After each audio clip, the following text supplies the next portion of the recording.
एक बार अकबर, बीरबल और सभी मंत्रीगण दरबार में बैठे हुए थे। सभा की कार्यवाही चल रही थी।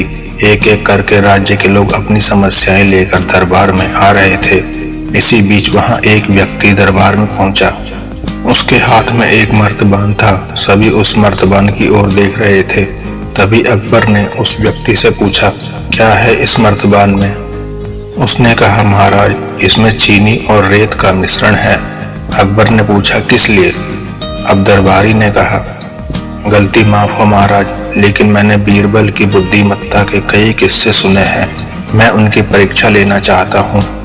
मैं यह चाहता हूँ कि बीरबल इस रेत में से बिना पानी का इस्तेमाल किए चीनी का एक एक दाना अलग कर दें। अब सभी हैरानी से बीरबल की ओर देखने लगे। अकबर ने बीरबल की ओर देखा और कहा, देख लो बीरबल, अब तुम इस व्यक्ति के सामने अपनी बुद्धिमानी का परिचय कैसे दोगे? बीरबल ने मुस्कुराते हुए कहा, महाराज, ये तो मेरे लिए बाएं हाथ का काम है। सभी लोग सोचने लगे कि बीरबल ऐसा क्या करेंगे कि रेत से चीनी अलग अलग हो जाएगी। तभी बीरबल उठे और उस मर्तबान को लेकर महल में बगीचे की ओर चल पड़े।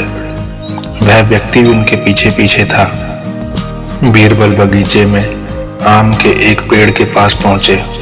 अब वह मर्तबान में मौजूद रेत और चीनी के मिश्रण को आम के पेड़ के चारों तरफ फैलाने लगे। तभी उस व्यक्ति ने पूछा, अरे ये क्या कर रहे हो?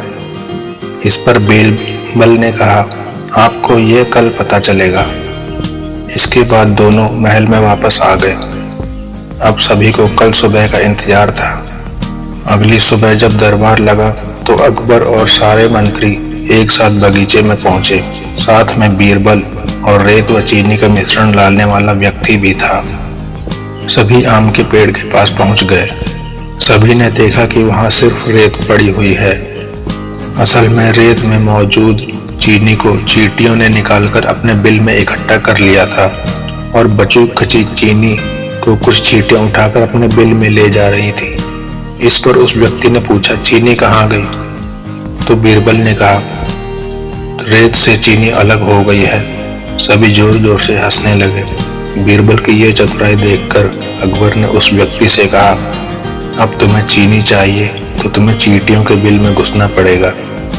इस पर सभी ने फिर से ठहाका लगाया और बीरबल की तारीफ करने लगे। उस व्यक्ति ने बीरबल को नीचा दिखाने का प्रयास किया था, जिसके कारण उसकी स्वयं की हानि हुई।